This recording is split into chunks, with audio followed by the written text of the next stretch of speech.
जर का तुमच्या विचार आला की आता अपेंडिसशिप कुठून करावी, तर सर्वात आधी मी लिहिलेलं आहे बघा रेल्वेमध्ये. आता रेल्वेमध्ये का लिहिलेलं आहे त्याच्या मागचं पण कारण आहे.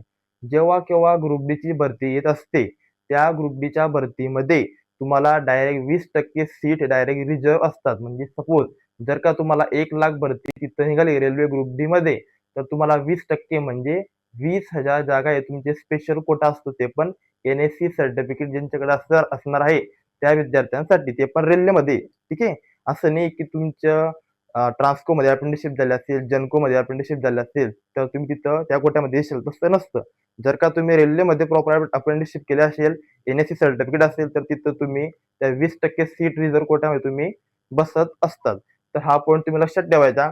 आता तुम्हाला माहिती असेल रेल्वेमध्ये कंटिन्युअसली व्हॅकन्सी येत आहे. तुम्ही आता त्याच्या रेल्वेचे कॅलेंडर पण आलेलं आहे. ठीक आहे. तर त्याच्यामुळे तुम्ही तो पॉइंटने ऑब्झर्वेशन करा आणि फर्स्ट प्रेफरन्स म्हणजे रेल्वेला अपेंडिसशिपसाठी अप्लाय करा.